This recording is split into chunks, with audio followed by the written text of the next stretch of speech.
Hi, I'm Bill Stevenson, the news director for iFiber One News.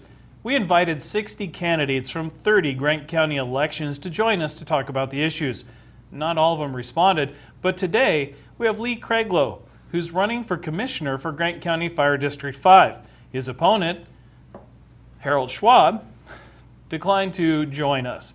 Today, we're going to talk to you, Lee, about the things. How are you doing? Doing well. Thank you for this opportunity. Great. Let's start with a little bit about yourself and why you decided to run for the office. Well, I've been in the fire service for about 30 years, and I've served in different capacities as a firefighter, EMT, and worked my way up through being officer. I was a lieutenant, a captain, chief, division chief, that sort of thing. And I'm getting to that point in my career where pulling hose and crawling around inside burning buildings just doesn't work for me as well. But I still like to serve the community, so I stay active in the fire department where I can. But this is kind of the next step, getting into the government side of fire districts and helping out where I can. Great. What is the most important thing you would like to improve if you're elected? Well, it's hard to say what I'd like to improve because things are actually working pretty well. There's a few things that I can see that may be able to function better. One of the things that I've brought to the table in past discussions with our current board is I'd like to see that board go from a 3-person board to a 5-person board. The irrigation district, the Moses Lake Irrigation District had done that and they had some success with that. I've worked with boards that's had 3 commissioners. I think having a broader base, a larger mind trust, if you will, would be a benefit to the district, difference of opinion, different backgrounds and that, and bring a little bit of diversity to the district. Okay.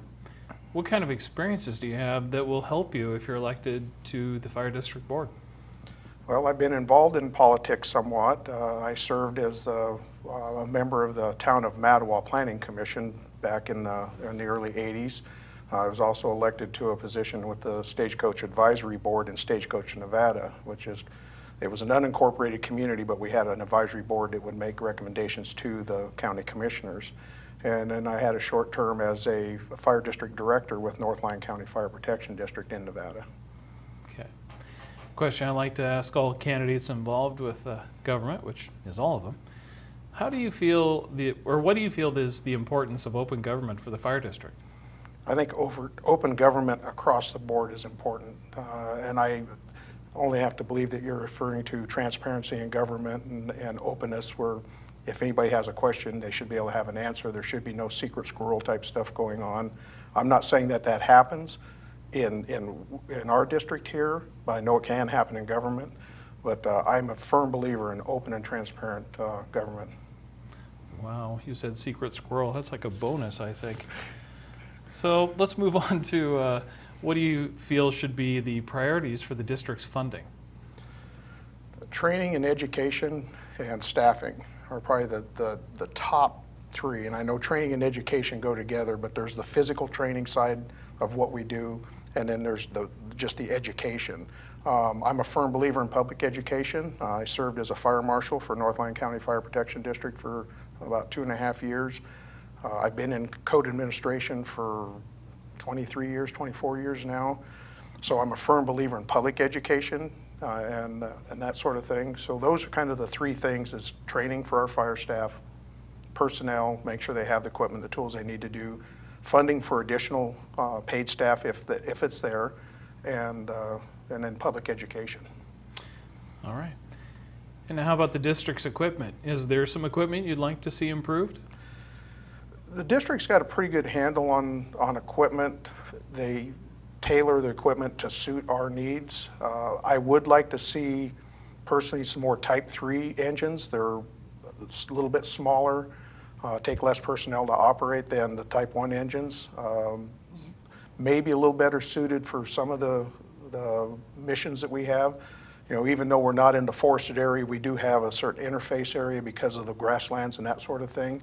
And a Type 3 engine can be used in that application. They carry more water than our little Type 6 grass trucks, but maybe a little more mobile than our big tenders that we use as well. All right. And is there a plan for you that you might use to attract more volunteers? Getting out into the public, getting into the schools, going out, we have a resource out at Big Bend Community College with students out there, one looking for housing to help them out. We have a resident firefighter program where we provide housing, provide training, and in return we expect a little bit of some service from them. They can cover some shifts and that sort of thing. But just getting out into the community and doing some active recruiting. Okay. How do you feel about the automatic aid agreement with Moses Lake Fire Department? Well, we currently do not have an automatic aid agreement. This has been a topic of discussion in the past. It would take a little bit more look-see. I can see some definite advantages to the city with an automatic aid agreement. You know, they've annexed more and more areas. Their response areas have gotten farther and farther away from their base of operations. We have going out into the airport, you know, out Randolph Road, when we have Station 8 right there, that can provide a fairly quick response, where their closest response would come out of Station 1, speaking of the city. But I'd have to look at that as a commissioner to find out where it would benefit the district, because our responsibility as elected individuals is to our constituents, to the residents of the district. Mm-hmm. So is that something that you would like to see move forward, is maybe setting up such agreement? I would like to see some more dialogue and to see where the benefits would be to the district as well as the city, but primarily to the district, to our voters. Okay. So how much involvement should the district have with fires outside of Grant County? Well, that's kind of, we have personnel and staffing that we have the ability to go out and help through mutual aid agreements. We can go out and help District 4, District 13, District 7, and those. But we also have the ability to go outside of that area with mutual aid with our state mobilization response. We're fortunate that we have the staffing to do that. We have the equipment to do that. Quite frankly, it is a revenue generator for us. We provide facility for state DNR to cache equipment at our Station 1, and we provide vehicles that can transport their trailers and that sort of thing. And like I say, it is a revenue source. So as long as it doesn't take away from our primary responsibility to provide coverage to our district residents, I'm all for that, just because of the additional revenue stream that it does provide. And with the revenue stream, how is Grant County Fire District 5's financial situation? It's not bad.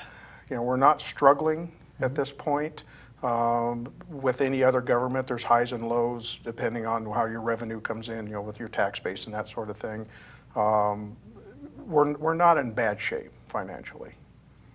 And is there a way you could see that might help improve that situation?